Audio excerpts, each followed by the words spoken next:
I'm Trav. And I'm Tay. And we're TravPlays. That's pretty good. Hey guys, TravPlays here, and today we're going to rank my favorite to least favorite Final Fantasy IX characters. It's my first ranking video ever, so I hope you enjoy. Tell me what you like, tell me what you don't like, and how I can improve.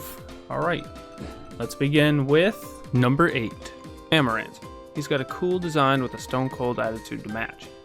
I've always liked the archetype of someone who is always looking for a good fight, but he never really had any standout moments in the game that really stood out to me. Number 7, Eiko.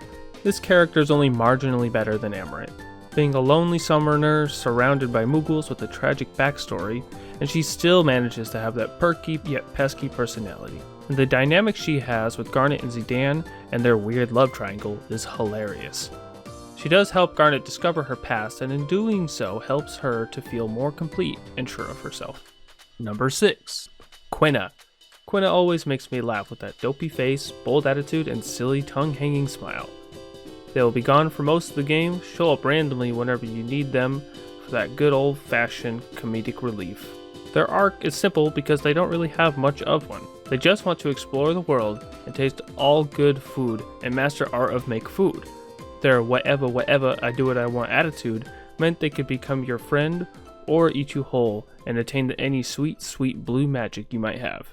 Number 5, Freya, the tried and true cool-headed quiet dragoon clad in crimson red.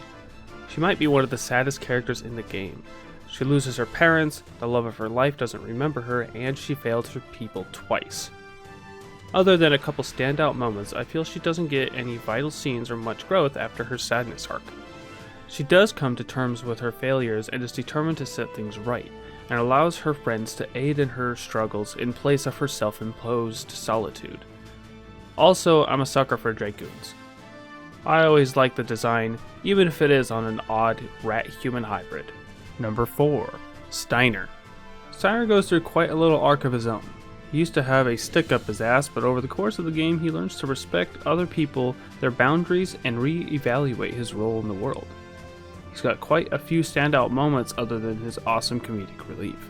At a time of great peril, while his kingdom is under attack, he will stop at nothing to defend the princess, but he's willing to die to defend Beatrix. And by the end of the game, he has an immense amount of respect for Zidane and sees him as a trusted comrade. Steiner's the type of guy that you can always count on. He's strong-willed and will always stand up for what he believes in, even if it might be on the wrong side from time to time. He's pretty gullible. Number 3, Vivi, the cute, nostalgic black mage. Passive and timid, Vivi scares easy and doesn't like to fight.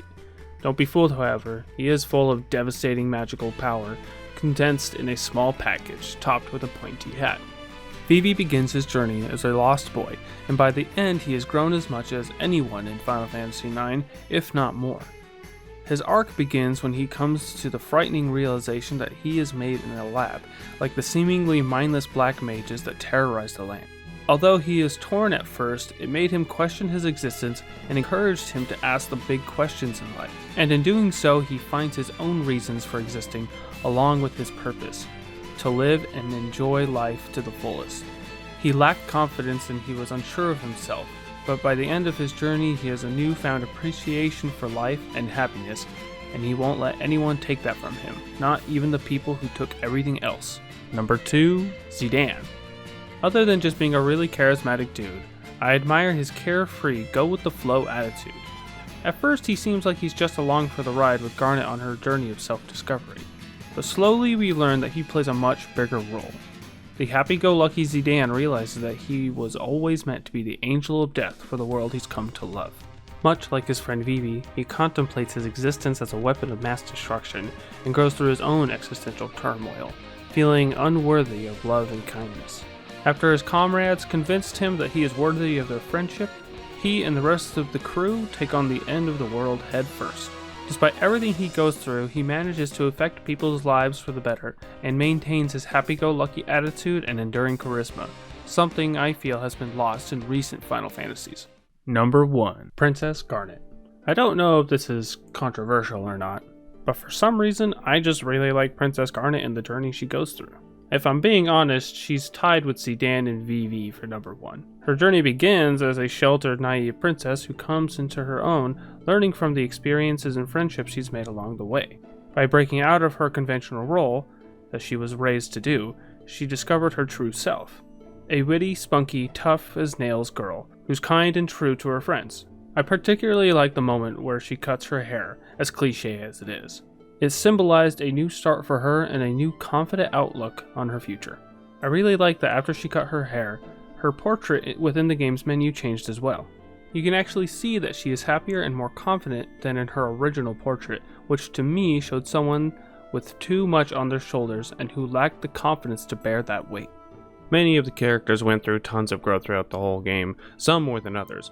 Some are just more fun to play with and others are just aesthetically pleasing.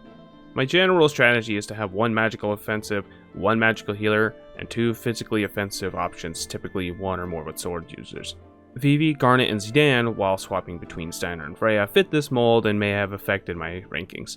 But that's not to say there isn't something to love about all of these characters. I feel like I might have accidentally come off as a little too formal in this video. That wasn't my intention. I wanted it to be more laid back and talk and communicate how I would in my streams, but it didn't really work. But I like the video anyways, and I hope to make more in the future like this. I also look forward to playing this game and many more in the future. Thanks for watching, guys. Peace.